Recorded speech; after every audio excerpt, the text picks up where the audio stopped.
Hello students, now let's solve last exercise of this chapter, that is quadratic equations, exercise 4.3. And in this exercise we will solve the questions by applying quadratic formula. और एक बार दोबारा से बता दें quadratic formula है क्या.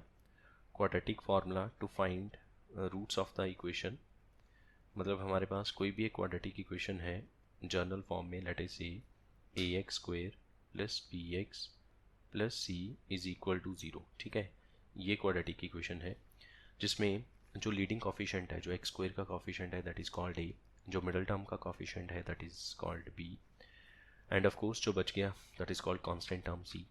तो यहाँ से अगर हमें एक्स फाइंड आउट करना है तो उसके लिए पहले हम एक क्वांटिटी सॉल्व करेंगे that is called discriminant, and इसका formula b square minus 4ac, और फिर उसके बाद x की वैल्यू फाइंड आउट की जाएगी.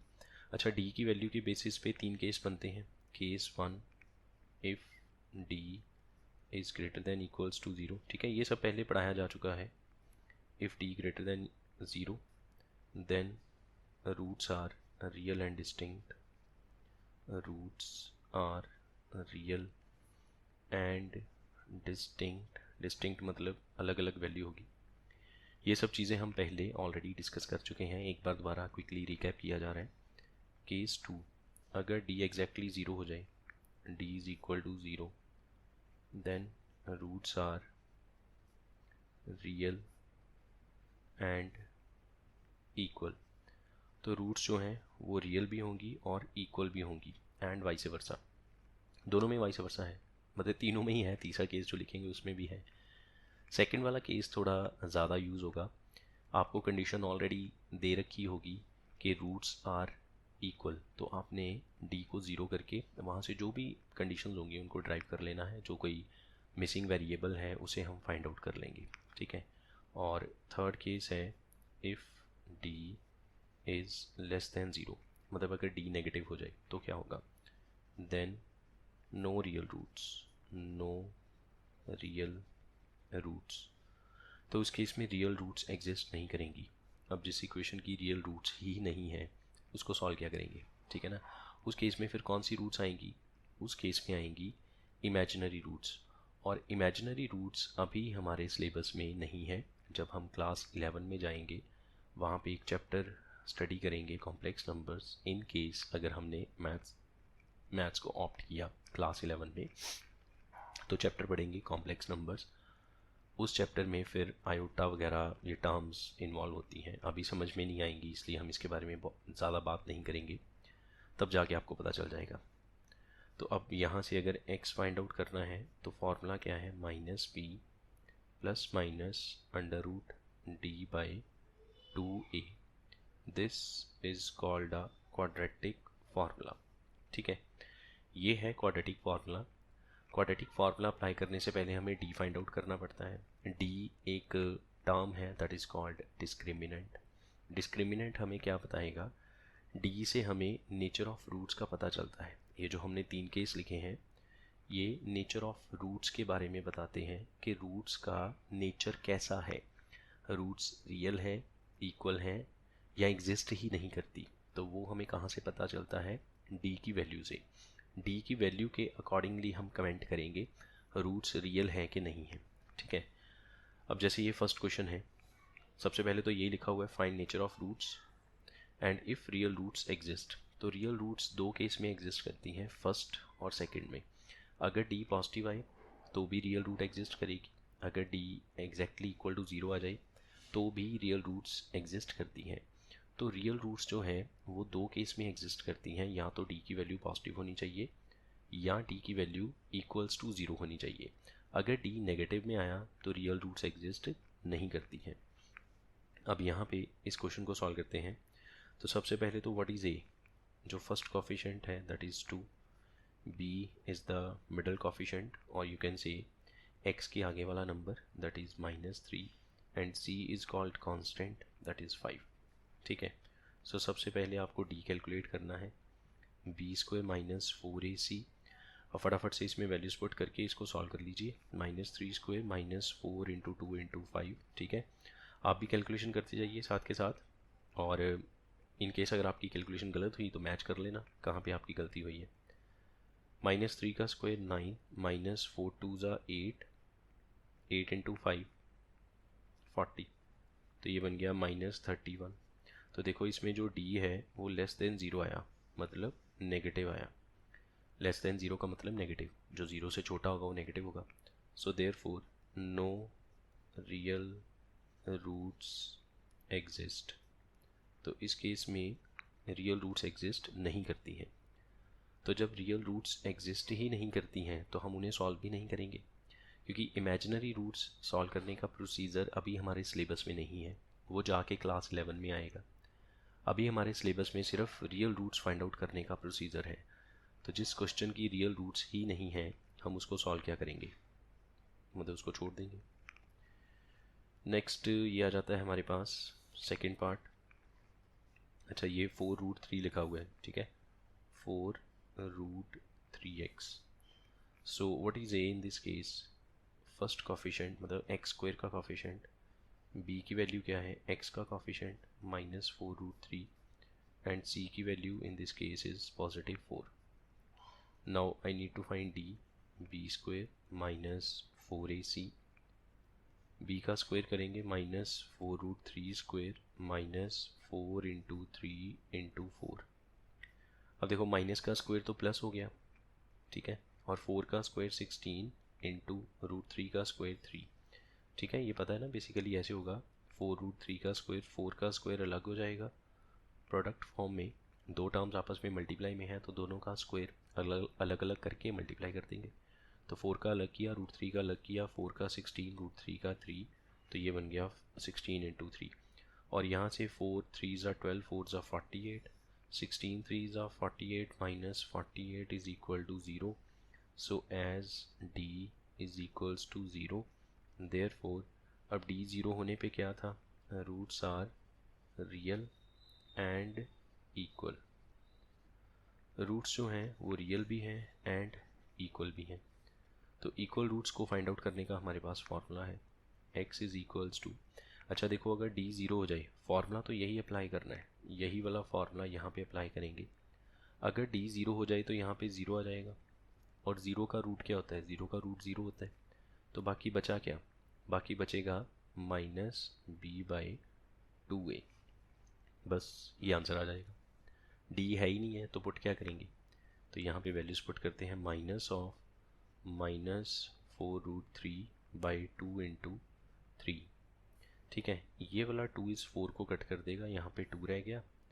सो x की वैल्यू कितनी आएगी, 2√3/3, ठीक है, माइनस माइनस में प्लस हो गया। अब ये तो x की एक वैल्यू आई, हमने तो ये कहा था क्वाड्रेटिक इक्वेशन की दो रूट्स होती हैं, यहाँ पे तो एक ही आई है, दूसरी कौन सी है। तो अभी हमने लाइन क्या लिखी है कि roots are real and equal, मतलब जो एक रूट है वही दूसरी रूट है। तो एक रूट आई 2√3/3, तो दूसरी भी यही है, therefore 2√3/3, 2√3/3 are two roots of quadratic equation, और ये आंसर हो गया। Next third part. Now what is a equals to 2 and b की वैल्यू -6, c की वैल्यू 3। सबसे पहले d, formula b square -4ac। एक जैसे क्वेश्चन है सारे, जस्ट वैल्यूज़ अलग कर दी गई हर पार्ट में। 4 इंटू 2 इंटू 3, ये बन गया 36, 8 3 ज़ा 24, तो d की वैल्यू है 12, तो d इज इक्वल्स टू 12। तो d पॉजिटिव है, एज d ग्रेटर देन 0 मतलब पॉजिटिव, देयरफॉर रूट्स का नेचर कैसा होगा, roots are real and distinct. तो रूट्स का नेचर कैसा होगा, real and distinct. Roots real भी हैं और डिस्टिंक्ट, डिस्टिंक्ट मतलब डिफरेंट है, मतलब कि दोनों की वैल्यू अलग अलग आएगी, ठीक है, जैसे ऊपर वाले क्वेश्चन में दोनों की वैल्यू सेम आई थी, इसमें दोनों की वैल्यू डिफरेंट आएगी बिकॉज रूट्स जो हैं वो डिस्टिंक्ट हैं, ठीक है जी। अब रूट्स कैलकुलेट करने का फॉर्मूला जो ऊपर हमने लिखा था एक बार दोबारा लिख लेते हैं यहाँ पे, therefore x is equals to -b ± √d/2a इसमें वैल्यूज़ पुट करते हैं, minus of -6 plus minus √12/2 into 2. So this will become 6 plus minus 6 plus minus, अच्छा अब √12 को कैसे लिख सकते हैं? √12 can be written as 2 into 2 into 3. 2 बाहर आ गया, √3 अंदर, 2√3/4. सो x इज इक्वल टू, ऊपर से 2 कॉमन कर सकते हो, rest you will get 3 plus minus √3/4. यहाँ पे ये 2 कट गया तो क्या बचा? 3 plus minus √3/2 plus minus √3/2. So therefore यहाँ पे 2 आंसर आ गए, एक बार प्लस साइन के साथ, एक बार माइनस साइन के साथ. So x is equals to 3 plus √3/2 and 3 minus √3/2. 2 answer आ गए ना यहाँ पे. एक आ गया 3 प्लस √3/2, एक आ गया 3 minus √3/2 are roots of quadratic equation. तो जो हम फॉर्मूला अप्लाई करेंगे उसमें 2 साइन है, प्लस माइनस. एक बार हमें प्लस लिख लेना है, एक बार हमें माइनस लिख लेना है. तो दो साइन लिखने से 2 आंसर्स बनेंगे, और वो जो 2 आंसर्स हैं वही रूट्स हैं क्वाड्रेटिक इक्वेशन की. Next second question, I need to find value of k, और कंडीशन क्या है? So that they have 2 equal roots. 2 equal roots. Now this time this is given in the statement कि जो quadratic equation है 2x² plus kx plus 3 is equal to 0, इसकी roots equal हैं. अच्छा, सबसे पहले व्हाट इज a? x² का coefficient that is 2, b की वैल्यू x का कोफिशिएंट k, और c की वैल्यू कांस्टेंट पार्ट जो भी है, in this case it is 3. Now according to condition roots are equal, roots equal है. सो देयरफॉर अगर रूट्स इक्वल है तो d 0 होगा. ठीक है, हमने ऊपर क्या पढ़ा था? If d is 0 then roots are equal, and vice versa, कि if roots are equal, if it is given that roots are equal, तो आपने d को 0 के इक्वल कर देना है. सिंपल सी बात है कि अगर d 0 आया तो मतलब रूट्स इक्वल है, और अगर रूट्स इक्वल गिवन है तो आपने उस क्वाड्रेटिक का जो डिस्क्रिमिनेंट है उसको 0 के इक्वल कर देना है. ठीक है, तो डिस्क्रिमिनेंट का formula b² minus 4ac is equal to 0. आप ये कह सकते हो b² is equal to 4ac. b की value k² is 4 into 2 into 3.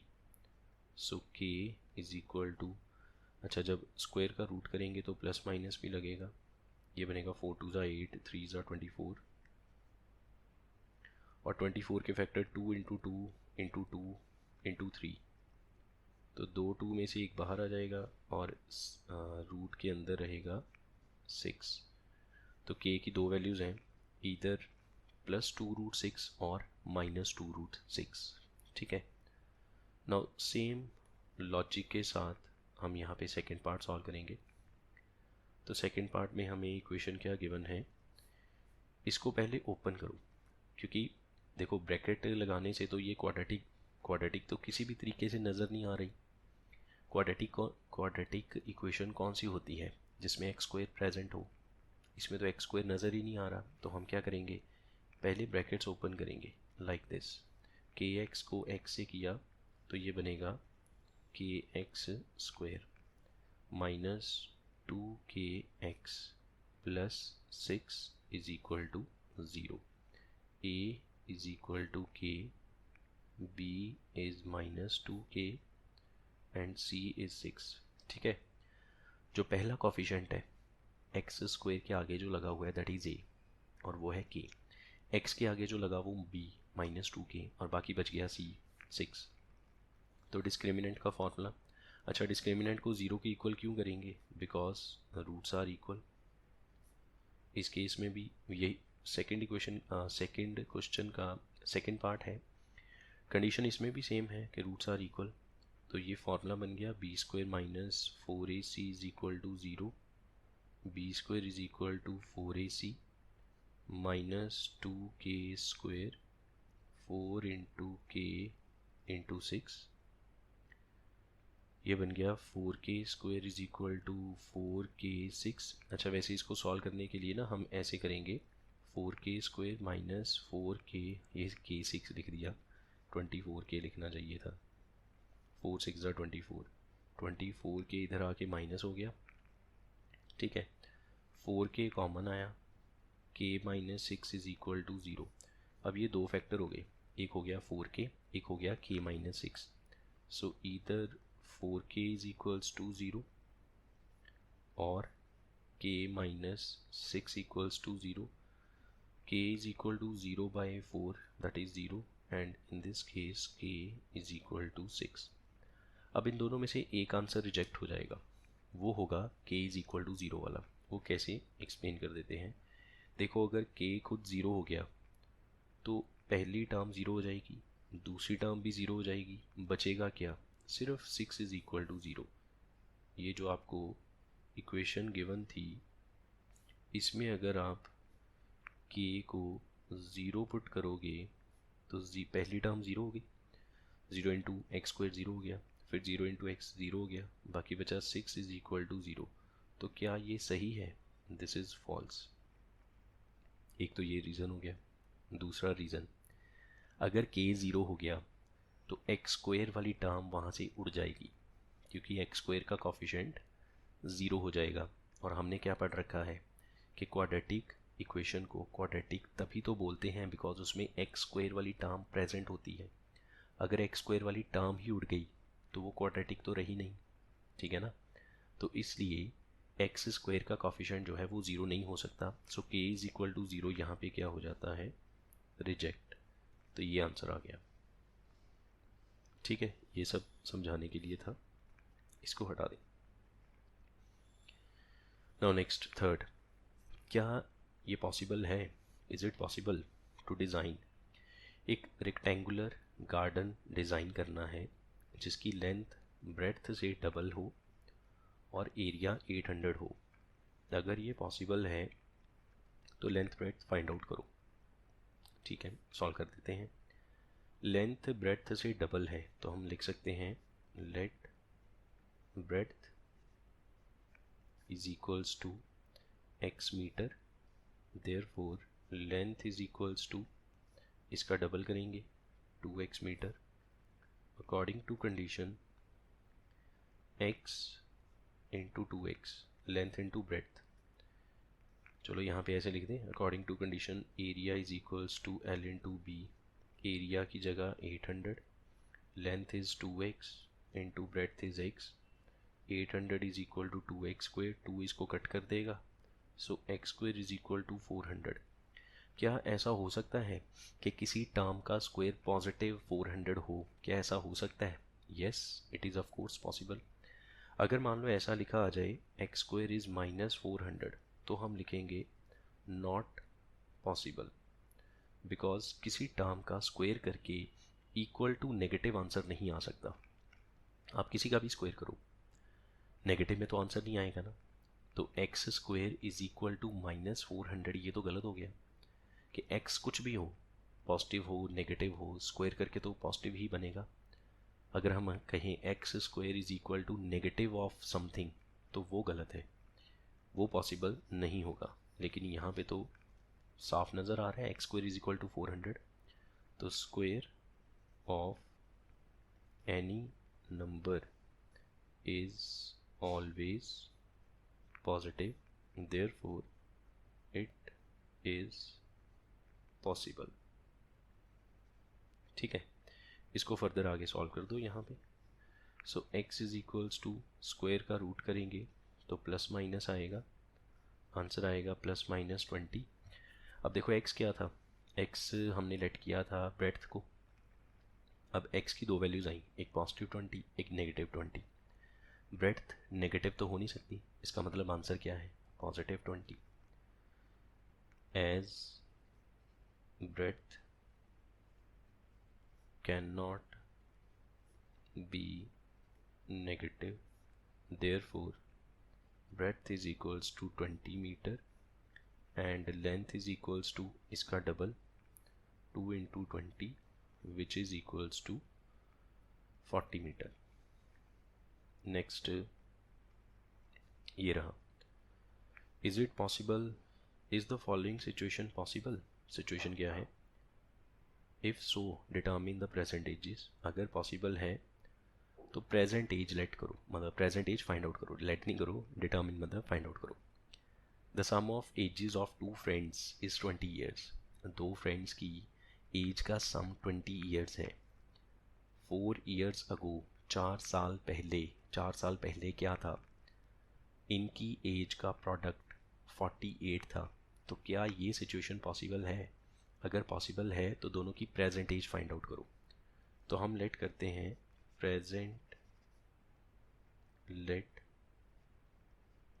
Present age of first friend is equals to x years. पहले वाले की प्रेजेंट एज मान लो x years. Therefore present age of second friend is equal to what. अब दोनों की age का सम है 20, सम इज 20। अगर एक की x है तो 20 में से उस x को घटा दो, 20 में से x को हटा दो, माइनस कर दो, तो दूसरे की एज आ जाएगी। ठीक है, दोनों को जोड़ के 20 बना है। एक की x है, x 20 में से माइनस हो गया तो बाकी बना 20 माइनस x, ये दूसरे वाले की एज आ गई। सिंपल सी बात है, जब दो टर्म्स का सम गिवन होता है, एक टर्म अगर x है तो दूसरी वो जो सम है उसमें से x को माइनस कर दे।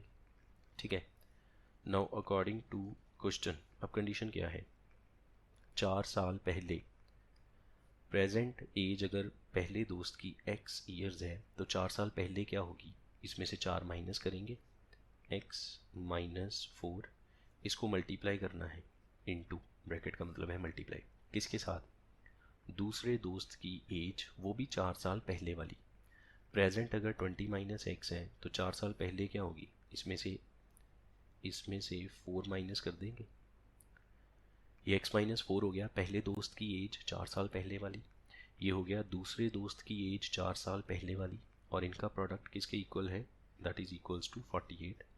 This will become x minus 4 और ये बना 16 minus x is equal to 48। Bracket open करेंगे, x को 16 से किया, so this will become 16x minus x square minus 64 plus 4x is equals to 48। Minus x square as it is, 16 और 4 दोनों positive हैं, 20x बन गया। ये इधर आके माइनस होगा, minus 64 minus 48 is equals to 0। ठीक है, अब ये बन गई quadratic, minus x square plus 20x minus, और ये कितना बनता है 112 इज इक्वल टू 0। ठीक है, अब कोई भी क्वाड्रेटिक इक्वेशन पॉसिबल है कि नहीं है। देखो ये क्वाड्रेटिक इक्वेशन तो है, इतना तो पता है, क्योंकि इसमें स्क्वायर वाली टर्म है और स्क्वायर से ज़्यादा पावर कुछ नहीं है इसमें, तो ये क्वाड्रेटिक इक्वेशन तो है। लेकिन क्या ये पॉसिबल है, ये क्वाड्रेटिक इक्वेशन को सॉल्व करना पॉसिबल है, क्या इसकी रूट्स एग्जिस्ट करेंगी कि नहीं करेंगी, वो हमें कहाँ से पता चलेगा। तो किसी भी अगर क्वाड्रेटिक इक्वेशन की एग्जिस्टेंस आप चेक करना चाहते हैं कि वो क्वाड्रेटिक इक्वेशन पॉसिबल है कि नहीं है, तो आप उसका डिस्क्रिमिनेंट फाइंड आउट करो। डी से आपको पता चल जाएगा रूट्स एग्जिस्ट करेंगी कि नहीं करेंगी। अगर डी पॉजिटिव आया या ज़ीरो आया तो रूट्स एग्जिस्ट करती हैं, लेकिन अगर डी नेगेटिव आया तो रूट्स एग्जिस्ट नहीं करती हैं। तो आप भी डी की वैल्यू फाइंड आउट कीजिए, और डी का formula b square minus 4ac। अच्छा, इसमें से ए क्या आएगा, ए आएगा -1, सबसे पहला कॉफिशेंट ये -1, बी की वैल्यू 20 और सी की वैल्यू आएगी -112। ये वैल्यूज पुट करते हैं, 20 स्क्वायर -4 इंटू -1 इंटू -112, 20 का स्क्वायर 400, ये माइनस माइनस माइनस 3 बार आया तो माइनस में आंसर आएगा, और 112 को 4 से किया तो 448 बनेगा। ठीक है, तो आंसर कितना आया -48। So as D less than 0 मतलब नेगेटिव आया, देयरफॉर ये जो सिचुएशन आपको गिवन थी, this situation is not possible, therefore situation is not possible. तो जब सिचुएशन पॉसिबल ही नहीं है, जब कोई सिचुएशन पॉसिबल ही नहीं है, तो हम उसकी रूट्स कैसे फाइंड आउट करेंगे? रूट्स तो तभी फाइंड आउट की जाएंगी अगर सिचुएशन पॉसिबल है। तो जब सिचुएशन पॉसिबल ही नहीं है तो हम रूट्स फाइंड आउट नहीं कर सकते, बस यहाँ पे इसको छोड़ देंगे। Now last question of this exercise as well as this chapter. बाकी इसके बाद एग्जांपल्स हैं इस चैप्टर में, वो आप खुद सॉल्व कीजिए। इन केस अगर कोई एग्जांपल समझ में नहीं आती तो आप मुझे बता सकते हैं कमेंट में, मुझे एग्जांपल नंबर या उसकी स्टेटमेंट लिख के भेज दीजिए। उसका प्रॉपर डिटेल सोल्यूशन जो है वो फिर मैं नेक्स्ट टाइम आपके साथ डिस्कस कर दूँगा, ठीक है। एंड जैसा मैंने पहले ही बोल रखा है कि एक्स्ट्रा क्वेश्चंस कुछ रेफरेंस बुक्स में से कुछ भी, एक तो एनसीईआरटी प्लस एनसीईआरटी एग्जाम्पलर, ये दो बुक्स तो आपने मैंडेटरी हैं जो करनी ही करनी है, चाहे आप बेसिक मैथ्स लिया है आपने, चाहे आपने स्टैंडर्ड मैथ्स लिया है, ये दो बुक्स आपके लिए मैंडेटरी हैं, ठीक है। इसका एक एक क्वेश्चन, एक एक एग्जाम्पल आप करके जाइए। साथ के साथ कुछ और बेटर प्रेपरेशन के लिए, बेटर पॉलिशिंग के लिए आप रेफरेंस बुक कोई भी ले सकते हैं जो मार्केट में अवेलेबल है। उसमें से जो एक्स्ट्रा क्वेश्चंस हैं, PYQs हैं, MCQs हैं, कॉम्पिटेंसी बेस्ड क्वेश्चंस हैं, वो ज़रूर सॉल्व कीजिए। उसमें से केस स्टडी वगैरह, असर्शन रीज़न वगैरह सब उसमें इन्वॉल्व रहता है, वो ज़रूर सॉल्व कीजिए साथ के साथ। एंड कोई डाउट आता है तो मुझे बताइए, मैं उसका सोल्यूशन जो है वो नेक्स्ट टाइम आपको ज़रूर प्रोवाइड करूँगा। लास्ट क्वेश्चन सॉल्व करते हैं। Is it possible to design a rectangular park with a perimeter of 80 meter, meter missing है यहाँ पे, मीटर लिख लेना, and an area of 400 meter square? If so, find its length and breadth. तो फिर दोबारा ये देखो पूछा गया है इज इट पॉसिबल, मतलब कि एक क्वाड्रेटिक की क्वेश्चन बनेगी और हमें उसकी पॉसिबिलिटी बतानी है कि वो पॉसिबल है या नहीं है। तो उसके लिए हम उसका डी फाइंड आउट करेंगे। तो सबसे पहले हम लेंथ लेट करते हैं, late length is equals to x, let breadth is equals to y। अच्छा, अभी तक तो हमने सिर्फ एक वेरिएबल लेट किया था जितने भी क्वेश्चन सॉल्व किए, अब हमने दो कर लिए। तो हम क्या करेंगे, चाहे हमने दो कर लिए, हम y की value in terms of x find out करेंगे और उसको एरिया में पुट करेंगे। We have given perimeter is equals to 80, ठीक है। और पेरीमीटर का फॉर्मूला क्या होता है, 2 इंटू एल प्लस पी। सो 2 ने 80 को कट कर दिया, यहाँ पे 40 रह गया। L is x, b is y, that is 40। So what is y from here, 40 minus x, ये first equation. Also area is equals to 400, और एरिया क्या होता है, L into b. L is x, b is y, और y की value जो आपने first equation में फाइंड आउट की यहाँ पे पुट कर दीजिए लाइक दिस। तो अब देखो यहाँ पे इक्वेशन क्या बनी आपके पास, 40x minus x square is equals to 400 minus x square plus 40x minus 400 is equals to 0। Now what is a, -1, b की वैल्यू 40, c की वैल्यू -400, ठीक है। तो हमें सबसे पहले पॉसिबिलिटी चेक करनी है, क्या ये पॉसिबल है। ऐसे थोड़ी ना एकदम इसको सॉल्व करना शुरू कर देंगे, पॉसिबिलिटी देख लेते हैं पहले। So d is equal to B square minus 4ac, 40 square minus 4 into -1 into -400, 40 का square 1600, minus minus minus minus आएगा, और ये भी 1600, तो ये 0 आया। yes it is possible, yes it is possible। d zero आने का क्या मतलब है, d ज़ीरो आने का मतलब है roots are equal, roots are real, reality में रूट्स एग्जिस्ट करती हैं, एंड इक्वल भी हैं, ठीक है। जो चीज़ रियलिटी में एग्जिस्ट करती है हम उसे ही फाइंड आउट कर सकते हैं, जो चीज़ रियलिटी में एग्जिस्ट ही नहीं करती उसको फाइंड आउट थोड़ी ना करेंगे। तो इसीलिए जब हम कहते हैं कि नो रियल रूट्स एग्जिस्ट, तो उस केस में हम फाइंड आउट नहीं करते, बिकॉज रियलिटी में रूट्स एग्जिस्ट ही नहीं करती, तो फाइंड आउट क्या करेंगे, ठीक है ना। तो yes it is possible, therefore x is equal to, जब पॉसिबिलिटी है तो x का फॉर्मूला क्या बन जाता है, -p/2a। d ज़ीरो हो तो प्लस माइनस रूट डी नहीं लिखते, क्योंकि प्लस माइनस ज़ीरो करने से कोई फ़र्क नहीं पड़ेगा, तो हम सिर्फ इतना लिख लेते हैं। इसमें वैल्यूज़ पुट करेंगे, -40/2 इंटू -1। ठीक है, इसको थोड़ा सा और सिंप्लीफाई किया तो माइनस माइनस वैसे ही कट गया, 40/2 20। और इसको फर्स्ट इक्वेशन में पुट करो, put in first equation, so y is equal to 40 - 20, y is equals to 20। x क्या था, लेंथ, एंड y क्या था, ब्रेड्थ।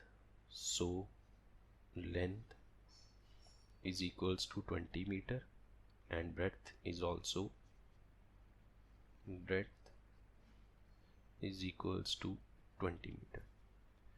तो मतलब ये सिचुएशन पॉसिबल है जिसमें लेंथ और ब्रेड्थ दोनों ही 20-20 हो जाएंगी। ठीक है, तो बाकी की एग्जांपल्स मैंने पहले ही बोल दिया है, आप खुद सॉल्व कीजिए। इन केस अगर कुछ आपसे सॉल्व नहीं होता है तो आप मुझे कमेंट करके उस एग्जांपल की स्टेटमेंट कमेंट में लिख सकते हैं।